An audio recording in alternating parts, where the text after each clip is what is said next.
Di Afrika Selatan sendiri, penambang ilegal itu memiliki sebuah sebutan, yaitu zama-zamas. Jadi sebutan untuk para pekerjanya ya. Kalau mungkin di sini kita tuh kayak nyebut kuli, kayak nyebut kuproy gitu, kurang lebih kayak gitu. Mereka biasanya bekerja di penambangan yang sudah terbengkalai atau sudah nggak diawasi lagi oleh pemerintah.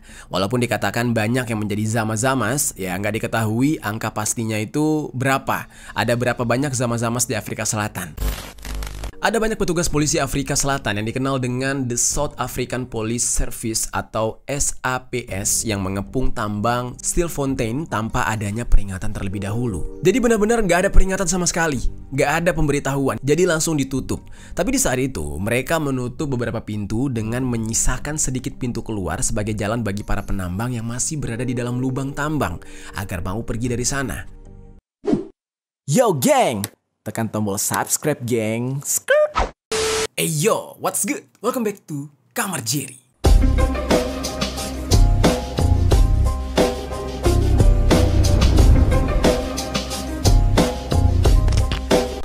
Geng. Baru kemarin kita membahas mengenai Haiti. Sebelumnya gue udah sempat bahas soal Kongo. Nah sekarang kita akan membahas lagi nih tentang sebuah kejadian yang terjadi di Afrika juga, tepatnya di Afrika Selatan. Nah kita udah tahu ya geng, kalau banyak wilayah-wilayah di Afrika itu adalah negara yang penduduknya ya di bawah garis kemiskinan.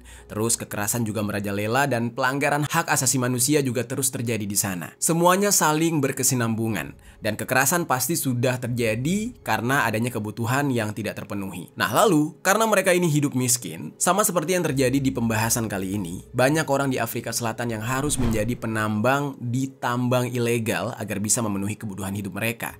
Nah namun, karena sebuah operasi yang dilakukan oleh pemerintah, membuat mereka harus kehilangan nyawa di tengah-tengah mereka sedang berjuang untuk mencari uang. Nih, kalian bayangin aja ya, semengerikan apa. Jadi, mereka itu kan lagi nambang nih, masuk ke dalam lubang lubang pertambangan. Itu kan kayak lo ada di dalam lubang itu, ya otomatis cuma bisa keluar di satu jalur yang sama di saat lo pertama kali masuk gitu.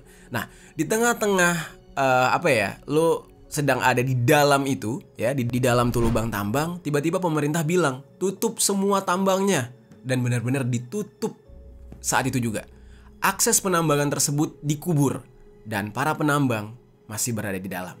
Kebayang gak tuh mengerikannya kayak gimana? Dan mereka gak bisa kemana-mana. Hingga akhirnya mereka ya terkubur di sana. Gue bakal merangkum cerita ini untuk kalian semua. Dan semoga ini bisa menjadi informasi buat kalian ya sebagai gambaran seberapa mengkhawatirkannya orang-orang di sana dan kondisi di negara tersebut. Jadi langsung aja kita bahas secara lengkap di sisi lain.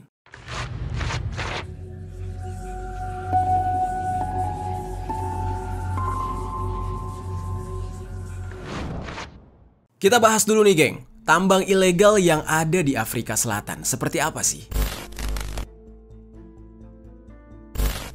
Jadi Afrika ini adalah negara yang sudah terkenal akan kemiskinan yang sangat parah. Banyak permasalahan struktural yang terjadi di negara-negara di Afrika. Nah otomatis hal inilah yang membuat masyarakat di sana terus bisa bertahan hidup meskipun melanggar aturan sekalipun. Termasuk menjadi penambang di tambang ilegal. Nah ini agak sedikit aneh gitu ya kalau kita berbicara soal tambang ilegal. Padahal mereka menambang di tanah mereka sendiri, tetapi mereka dianggap ilegal mengambil hasil kekayaan dari alam mereka sendiri. Nah tapi itulah yang terjadi, ironinya seperti itu. Nah ini mirip geng dengan yang terjadi di Kongo yang sempat gua bahas di waktu itu. Seperti penambangan ilegal pada umumnya, orang-orang yang bekerja di sana tentunya tidak dilengkapi dengan peralatan yang memadai, sehingga tidak menjamin keselamatan mereka sendiri. Nah sebab tambang ilegal ini hanya memfokuskan kepada keuntungan yang bisa mereka dapatkan dari hasil tambang tersebut. Jadi menggali terus pakai tangan kosong, kadang menggalinya pakai cangkul, tapi nggak ada alat pelindung diri sama sekali. Nah kalau kalian berpikir mereka ini bekerja untuk diri mereka sendiri, kalian salah. Di tambang-tambang ilegal tersebut ada pengelolanya, dan pengelola tambang tersebut tidak akan peduli dengan nyawa para pekerja.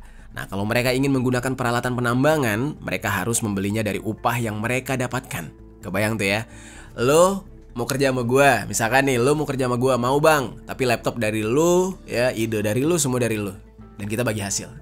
Itulah yang terjadi di sana, gila nggak tuh? Bahkan alat buat nambangnya aja ya harus punya sendiri, dan kalau nggak punya ya mereka harus membeli dari upah yang mereka dapatkan dari bekerja sama di tambang ilegal tersebut. Jadi penyedia tambangnya sendiri nggak menyediakan secara gratis kepada para penambang. Dari segi lingkungan pun juga nggak kalah merugikan. Karena penambangan ilegal ini nggak akan memikirkan kerusakan lingkungan yang berada di wilayah sekitar tambang. Karena biasanya ya tambang yang legal harus memenuhi serangkaian prosedur untuk melakukan upaya pemulihan. Jadi setelah digali, nantinya kalau udah habis nih masa penggaliannya atau sudah habis nih kadar emas atau kadar sesuatu yang dicari. Nah, lingkungan tersebut diremajakan lagi. Jadi dipulihkan lagi, ditutup lagi lubangnya, terus kembali disehatkan lagi lingkungan tersebut. Kurang lebih kayak gitu.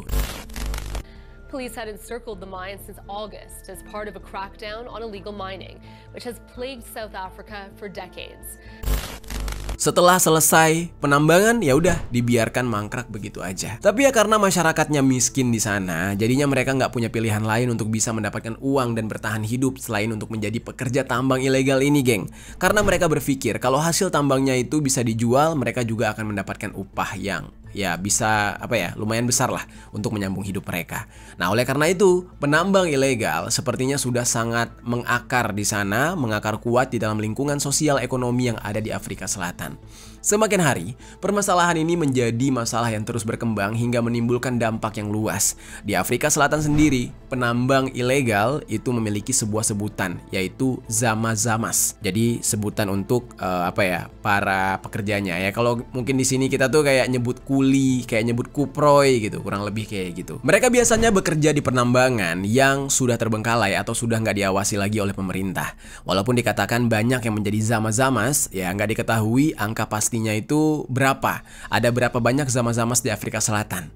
Nah, hanya ada perkiraan aja, seperti menurut South African Institute of International Affairs yang mengatakan kemungkinan besar zama-zamas ini ada sekitar 14.000 orang yang dilibatkan di dalam penambangan ilegal. Meskipun ada laporan baru yang mengatakan kalau jumlahnya itu mungkin lebih dari itu, ada sekitar 30.000 orang, dan itu hitungan di tahun 2024. Kabarnya kayak gitu. Kalau dibandingkan di tahun sebelumnya lagi, yaitu tahun 2023, diperkirakan mereka ini hanya ada sebesar 7.000 orang. Dan 7.000 orang zama-zamas ini sudah ditangkap oleh pemerintah. Nah, di kuartal pertama tahun 2024 aja, geng, tercatat ada sebanyak 581 kasus baru penambangan ilegal dan jumlahnya semakin meningkat lebih dari 241% dibandingkan dengan periode yang sama pada tahun 2023. Jadi, walaupun sudah ditangkap banyak, mereka ini terus menjamur, muncul lagi regenerasinya. Ya karena udah nggak tahu lagi mau ngerjain apa. Di negara mereka pekerjaan yang paling menjanjikan untuk bisa menyambung hidup ya cuma itu. Itu padahal kekayaan ya tanah leluhur mereka sendiri. Dan mereka juga harus menjadi pekerja untuk itu. Keuntungannya buat mereka juga nggak seberapa. Yang untung adalah pengelola tambang ilegalnya. Terus geng, segala sesuatu yang ilegal, termasuk tambang ilegal, memang dipandang salah di mata hukum. Meskipun alasannya didasarkan karena masyarakat yang terdesak dengan keadaan mereka yang miskin. Nah, tambang ilegal yang ada di Afrika Selatan berdampak terhadap kerugian negara sebesar 14 miliar rand atau sekitar 1 miliar USD setiap tahunnya akibat kehilangan pendapatan dari emas. Nah, hal ini yang membuat Afrika Selatan menjadi salah satu sumber emas ilegal terbesar di benua Afrika. Karena bersifat ilegal ini, di area pertambangan itu sering terjadi kekerasan dan menjadi wilayah yang gak aman, sehingga membuat beberapa area pertambangan yang ada di Afrika Selatan menjadi kacau dan penuh konflik dibandingkan dengan lokasi tambang yang ada di negara Afrika lain. Jadi gak heran ya, di Afrika Selatan tambang emasnya itu udah kayak kuburan aja bagi pekerja. Mereka banyak yang dihabisi di sana karena memang keras banget bekerja di pertambangan emas Afrika Selatan ini. Meskipun gak ada data resmi mengenai jumlah yang sudah meninggal dunia dari zam-zamas yang bekerja ini, ada sebuah catatan dari laporan media mengenai kekerasan antar sindikat di pertambangan ilegal, yang mana dicatat ada sebanyak 312 yang meninggal dunia antara tahun 2012 dan tahun 2015. Jadi antar tambang ilegal biasanya dikelola oleh sindikat gitu, geng, dan setiap sindikat ini memperebutkan untuk saling menguasai daerah-daerah tambang yang sudah terbengkalai. Jadi mirip gangster-gangster gitu, geng, yang saling memperebutkan wilayah kekuasaannya. Nah, sebagian besar dari tewasnya mereka, yaitu 67%-nya terjadi akibat perebutan wilayah yang banyak terjadi di daerah provinsi Gauteng namanya. Terus ada lebih banyak lagi zama-zamas yang tewas dalam kecelakaan tambang dan gak pernah dilaporkan atau jasad mereka ya udah dihilangkan kayak gitu aja, dilupakan kayak gitu aja. Dan angka tersebut belum termasuk dengan zama-zamas yang tewas karena konflik yang ada di tambang ilegal tersebut. Nah, jadi bekerja sebagai penambang ilegal gitu ya, itu sangat-sangatlah beresiko. Nah, tapi kenapa banyak orang Afrika Selatan yang memilih untuk menjadi zama-zamas ini? Kayak nggak ada hal lain yang bisa dikerjakan gitu.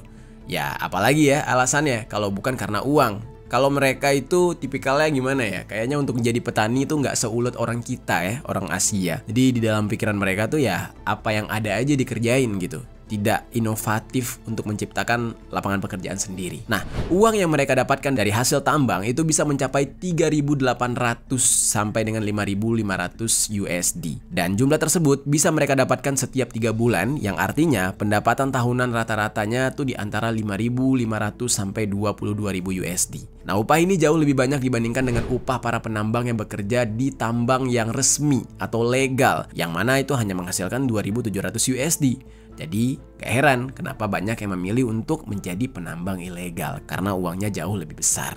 To end the problems of unlawful mining, Wells State says authorities need to create more job options for the miners. Meanwhile, despite days of finding nothing, the miners keep digging. Living up their name for the Zamazamas, there are no other choices. Terus geng, polisi dan industri pertambangan Afrika Selatan mengklasifikasikan sindikat kejahatan yang ada di tambang ilegal menjadi 5 tingkatan, yaitu penambang ilegal individu atau yang dijalankan oleh perorangan. Terus yang kedua adalah geng atau bos penambang ilegal yang mengendalikan aktivitas penambangan ilegal. Nah, terus yang ketiga adalah pembeli atau penadah dalam jumlah besar yang berada di tingkat nasional atau regional. Nah, biasanya mereka ini dalam bentuk perusahaan berlisensi atau terdaftar. Perusahaan mereka terdaftar, tapi yang mereka beli adalah unit atau produk ilegal. Nah, terus keempat adalah perusahaan ekspor palsu yang sengaja dibuat sebagai kedok untuk mengekspor emas ilegal. Dan yang terakhir adalah perusahaan perantara internasional dan juga pembeli yang menjadi pihak yang membeli emas ilegal di pasar global. Nah, sederhananya, setiap tingkatan tersebut hanya berinteraksi dengan tingkatan yang berada langsung di bawah dan di atasnya. Jadi misalkan tingkatan 1 hanya berhubungan dengan tingkatan 2. Tingkatan 2 cuma berhubungan dengan tingkatan 3 dan tingkatan 1. Jadi, nggak saling bertemu. Jadi kalau misalkan kalian ada yang berpikir kayak, kalau gitu kenapa nggak nambang sendiri aja? Emas yang lo dapat lo jual langsung nih ke orang yang belinya lebih mahal. Jadi lo nggak dapat potongan-potongan dari laba lagi, nggak bisa. Karena mereka nggak akan pernah bertemu dengan tingkatan-tingkatan lain. Mereka hanya bisa bertemu dengan tingkatan sebelahnya doang. Jadi kurang lebih kayak gitu. Jadi penambang ilegal individunya hanya bisa terhubung dengan geng atau bos penambang ilegal, nggak bisa melompat langsung ke perusahaan. Nah, ada hierarkinya gitu, geng. Tapi belakangan ini batas antara tingkatan-tingkatan tersebut lama-lama mulai pudar. Ya, penambangnya sendiri mulai tahu kemana mereka harus menjual dengan keuntungan yang lebih besar. Walaupun begitu, 5 tingkatan ini masih berguna untuk bisa membedakan peran-peran setiap pihak dalam rantai pasokan pertambangan ilegal. Ya, tetap ada, tapi mungkin udah mulai ada yang pinter juga. Terus, yang jadi pertanyaan lagi, gimana nih cara para sindikat ini menjual emas mereka yang ilegal itu? Nah, dikatakan kalau mereka ini melakukan peleburan dan memurnikan emas ilegal di Afrika Selatan sebelum diekspor secara legal ke luar negeri. Jadi berdasarkan informasi dari intelijen, sebagian besar yang ditambang secara ilegal sudah dimurnikan dan dilebur oleh para pembeli, kemudian dijual ke pedagang logam bekas atau tukang gadai yang sering terafiliasi dengan sindikat tersebut. Jadi pedagang logam bekas atau tukang gadai inilah yang akan melelehkan batangan emas mentah atau yang disebut dengan dor. Tulisannya tuh dore pakai gitu ya, dore E-nya pakai ada titiknya. Nah, agar bisa membedakan mana emas legal dan yang ilegal. Nah, padahal ada hukum nih di Afrika Selatan yang mengharuskan agar setiap penjualan perhiasan daur ulang yang menjalani pemurnian dan peleburan difoto dulu sebelum dilebur. Namun polisi mengetahui kalau proses ini sering disalahgunakan oleh sindikat sehingga praktik ini terus berjalan meskipun sudah ada hukumnya. Jadi terus dilanggar. Nah, lalu geng, maraknya tambang emas ilegal yang ada di Afrika Selatan akhirnya membuat pemerintah itu jadi jengah gitu. Mereka kesel banget, ini nggak bisa dibiarin lagi gitu. Sampai akhirnya pemerintah menciptakan sebuah operasi yang bernama Fala Umgodi, yang mana tujuannya untuk memberantas pertambangan ilegal yang ada di Afrika Selatan. Namun operasi ini justru menjadi perdebatan bagi banyak pihak dan dianggap tidak menyelesaikan permasalahan di sana. Karena kenapa? Ya, operasi ini memakan banyak korban. Nah, sekarang kita akan masuk nih ke dalam pembahasan mengenai apa itu operasi Fala Umgodi dan mengapa operasi ini menjadi sangat kontroversial. Jadi pemerintah secara resmi membuat sebuah kebijakan untuk menutup tambang ilegal di Afrika Selatan melalui sebuah operasi yang disebut dengan Fala Umgodi. Nah, ini dibuat pada bulan Desember tahun 2023, geng. Nama dari operasi ini berasal dari bahasa Zulu yang berarti menutup lubang. Artinya aja udah menutup lubang. Ini kalau kalian bayangkan, aduh serem banget. Nah, operasi ini dijalankan di seluruh tambang ilegal yang ada di Afrika Selatan, yang salah satunya adalah tambang yang bernama Bavelsfontein yang ada di Stilfontein di Provinsi Barat Laut sekitar 150 km dari Johannesburg pada bulan September tahun 2024 kemarin. Ada banyak petugas polisi Afrika Selatan yang dikenal dengan The South African Police Service atau SAPS yang mengepung tambang Stilfontein tanpa adanya peringatan terlebih dahulu. Jadi benar-benar nggak ada peringatan sama sekali, nggak ada pemberitahuan, jadi langsung ditutup. Tapi di saat itu, mereka menutup beberapa pintu dengan menyisakan sedikit pintu keluar sebagai jalan bagi para penambang yang masih berada di dalam lubang tambang agar mau pergi dari sana. Jadi kayak gini nih, kalau misalkan kayak kalian tahu ya, kayak cacing mungkin di dalam tanah gitu. Supaya cacingnya mau keluar, ditaruh garam atau ditaruh api supaya panas terus dia keluar. Nah sama nih, sistemnya kayak tambang ini. Ditutup sedikit agar orang di dalam merasa terancam dan mereka memilih untuk keluar. Nah cuma geng, ada hal yang mengerikan di sini. Jarak dari satu pintu ke pintu lainnya itu dikatakan berjauhan, jadi akses keluar dari lubang tambang tidak semudah yang dibayangkan. Dan hal tersebut menyulitkan bagi para penambang untuk bisa keluar dari sana dengan selamat. Ini salah satu yang kejam banget yang pernah gue dengar. Dikatakan ada sebanyak 4.000 orang zama-zamas ya atau pekerja tambang ilegal yang masih terjebak di dalam tambang tersebut.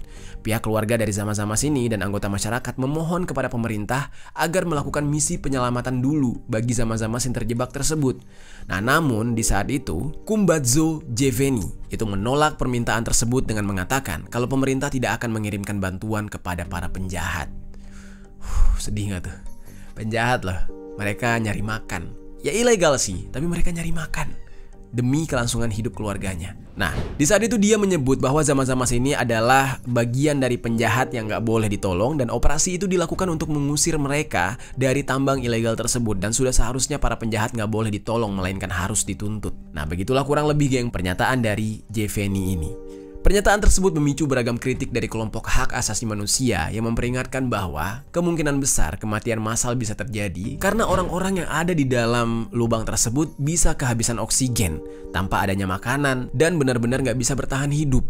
Dengan kondisi kekurangan makanan tersebut, zama-zamas yang terjebak ini harus bertahan hidup sebisa mungkin dengan makanan segala yang ada di sana.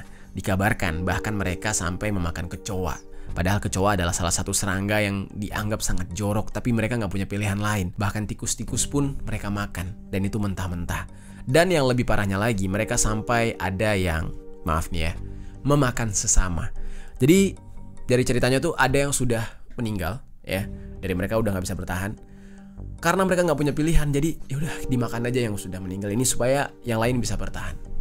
Dan itu benar-benar mengerikan. Di saat itu, saking terdesaknya mereka dengan keadaan yang memaksa mereka untuk melakukan hal mengerikan tersebut. Tapi nggak ada informasi yang pasti nih geng. Apakah mereka memang memakan yang sudah meninggal terlebih dahulu karena kelaparan, atau justru yang masih hidup yang paling lemah mungkin dieksekusi baru setelah itu dimakan. Ini juga nggak jelas beritanya. Kemudian dilaporkan juga ada beberapa zama-zamas yang mencoba untuk keluar dari lubang tambang tersebut, namun terjatuh hingga mereka langsung tewas di tempat. Ada juga sebuah video yang dirilis oleh kelompok hak asasi manusia di Afrika Selatan yang memperlihatkan para penambang dengan kondisi yang memprihatinkan. Mereka terlihat kurus kering dan ada juga jasad-jasad yang terbungkus menggunakan plastik. Jadi mengerikan banget. Tears of anguish from a mother and wife. Nozi Pontuli's 2 sons and husband are among the illegal miners currently trapped underground. Singkat cerita, sebulan kemudian, setelah video tersebut muncul, Pengadilan Tinggi dari Pretoria memutuskan agar polisi yang berada di sana untuk mengizinkan masyarakat mengirimkan sejumlah makanan dan menarik beberapa penambang ke atas terowongan dengan menggunakan tali. Nah, namun polisi di saat itu bakal terus berada di sana untuk memantau dan menegaskan kalau polisi tidak akan membantu para penambang setelah menimbang beberapa resiko yang mungkin mereka hadapi kalau mereka terlibat di dalam proses evakuasi, mulai dari kemungkinan para penambang memiliki senjata atau ada yang akan melakukan perlawanan. Terus juga lubang dikatakan sangat dalam, jadi ditakutkan adanya gas beracun di sana. Ini aneh banget sumpah. Kayak sesuatu yang mereka anggap itu menakutkan tapi kayak dibuat-buat gitu. Ya kita bisa lihat ya, siapa sih para penambang yang mau menyerang orang yang mau nolong mereka, itu satu. Yang kedua, kalau memang di dalam sana ada gas beracun, ya si penambang-penambang ilegal ini udah mati duluan, tapi kan buktinya enggak gitu. Jadi kelihatan banget memang pemerintahnya nggak mau nolong. Dan diperkirakan di saat itu ada sebanyak 350-400 orang yang terjebak. Beberapa orang itu berhasil diselamatkan secara sporadis dan perlahan oleh masyarakat yang menjadi sukarelawan. Dan singkat ceritanya, proses evakuasi yang dilakukan oleh masyarakat itu masih terus berjalan secara mandiri. Hingga pada bulan November tahun 2024, pihak berwenang mengatakan bahwa mereka kemungkinan akan membantu evakuasi tersebut dengan bantuan kandang yang terbuat dari besi dan akan ditarik menggunakan katrol sehingga Zama-Zamas tidak perlu memanjat atau mengikatkan tubuh mereka dengan tali yang beresiko membuat mereka terjatuh. Di saat itu ya kayak lubang terus dimasukin adanya kandang. Nah, Zama-Zamas ini atau orang-orang penambang ilegal ini masuk aja ke dalam kandang itu. Nanti kandangnya ditarik ke atas. Udah kayak hewan gitu. Tapi ya itulah yang dilakukan oleh pemerintahnya. Dan kandang tersebut nantinya juga akan mengangkut jasad-jasad yang ada di dalam lubang tambang tersebut yang ya udah, yang nggak bisa diselamatkan lagi. Padahal kalau secara logik ya, diangkat ke atas juga ngapain? Mendingan sekalian dikubur nggak sih? Yang penting itu yang masih hidup gitu kan? Ya tapi itulah yang terjadi di sana. Terus geng, akhirnya operasi penyelamatan dimulai tanggal 13 Januari kemarin. Jadi udah beberapa hari ya, pemerintah nggak mau ikut campur, hanya masyarakat sendiri yang mau turun tangan untuk menyelamatkan saudara-saudara mereka. Nah barulah 13 Januari itu pemerintah membantu atau turun tangan. Dan di saat itu akan direncanakan berlangsung selama 10 hari. Nah jadi bisa kebayang ya, proses ini dilakukan oleh pemerintah setelah beberapa bulan kejadian penyergapan di tambang ilegal. Nah pihak berwenang yang berada di sana terlihat mondar-mandir dengan membawa beberapa kantong jasad dari pintu keluar tambang dan memasukkan jasad-jasad tersebut ke dalam truk. Disebutkan ada sebanyak 100 orang yang dinyatakan sudah meninggal dan 500 orang lainnya masih terjebak di dalam. Di saat itu, Menteri Kepolisian Senzo Mekhunu yang bernama Wire Renya Ebeku Mantase sekaligus dengan Menteri Sumber Daya Mineral itu mengunjungi tambang tersebut keesokan harinya. Nah, namun di dalam pertemuan tersebut, Wire ini bukannya menyatakan simpatinya kepada para manusia yang meninggal dan terjebak di sana, tetapi melainkan dengan tegas dia malah menentang orang-orang tersebut. Dia bilang dia nggak suka dengan Zama-Zamas, walaupun dia tahu Zama-Zamas itu manusia gitu. Nah di luar area pertambangan, masyarakat ikut datang ke sana untuk memprotes tindakan pemerintah atas operasi Fala Umgodi ini, yang mereka anggap ini benar-benar kejam. Ada beberapa menteri yang dikatakan sempat datang untuk menyampaikan tanggapan mereka mengenai operasi penyelamatan di hari itu.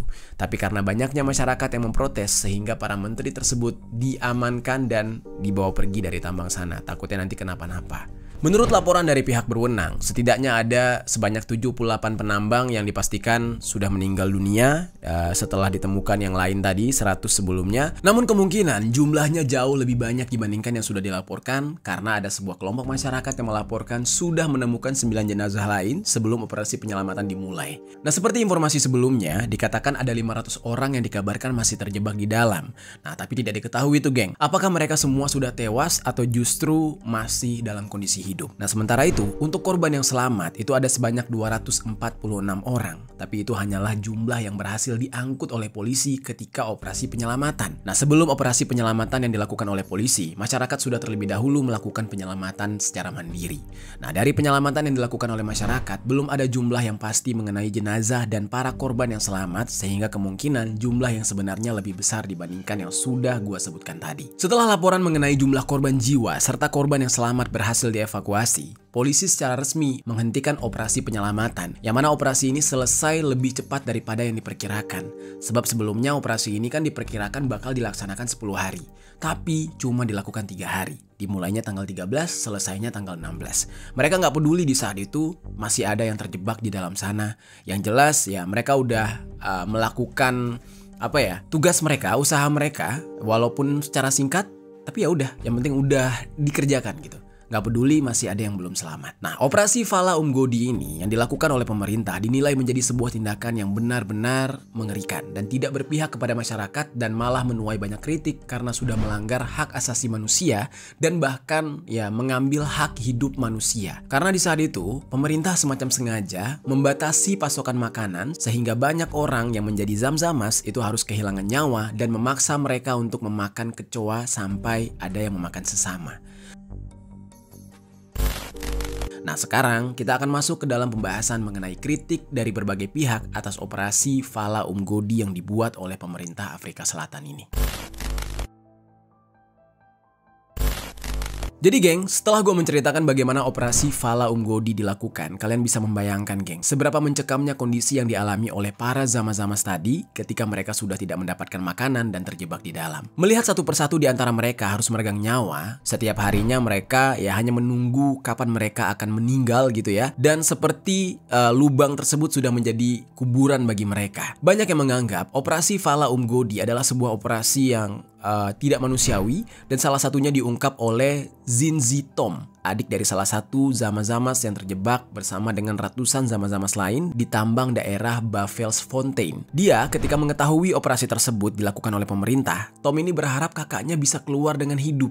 Walaupun sejak Fala Umgodi dilakukan, dia nggak pernah mendapatkan kabar kalau kakaknya itu berhasil keluar atau tidak dari lubang tambang tersebut. Nah kemarin, ketika keluarganya merayakan Natal, hari dimana seharusnya menjadi hari keluarga berkumpul, tapi Tom merayakannya dengan suasana berkabung sebab kakaknya yang tidak kunjung diketahui kabarnya masih di dalam lubang tambang.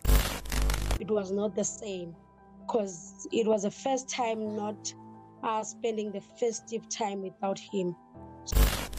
Ketika operasi penyelamatan dilakukan, Tom sempat datang ke lokasi untuk mengidentifikasi setiap penambang yang sudah dievakuasi, mau itu yang masih hidup ataupun yang sudah tewas. Tapi sampai saat ini, kakaknya nggak pernah ditemukan alias hilang begitu aja. Ketika diwawancarai oleh media France 24, Tom ini mengecam Fala Umgodi yang dilakukan oleh pemerintah dengan mengatakan, sekalipun Zama-Zamas dianggap sebagai penjahat, apakah mereka pantas untuk mati dengan cara yang mengenaskan seperti itu? Ini kan sama seperti, penghilangan nyawa atau eksekusi secara sengaja. Lalu selain Tom, seperti yang udah gue ceritakan sebelumnya, banyak masyarakat yang mengkritik tindakan pemerintah dengan mendatangi lokasi tambang untuk melakukan aksi protes. Kecaman keras untuk pemerintah ini membuat banyak warga Afrika Selatan yang menunjukkan solidaritas mereka. Cuma sedikit atau segelintir orang Afrika Selatan aja yang setuju sama pemerintah, yang menunjukkan keberpihakannya kepada pemerintah sebab mereka merasa Zam-Zamas ini justru memang menimbulkan berbagai kekerasan di pertambangan dan mereka sering terlibat konflik menggunakan senjata dengan sindikat kriminal lain. Jadi banyak juga warga yang merasa udah sepantasnya mereka dihabisi gitu. Dan hal tersebut memang begitu adanya geng. Memang sering banget Zam-Zamas ini kadang berantemnya sama warga lokal, kadang sama orang-orang di sekitar gitu. Jadi bahkan banyak terkadang jasad-jasad mereka yang berserakan di depan rumah warga kalau mereka sudah berkonflik.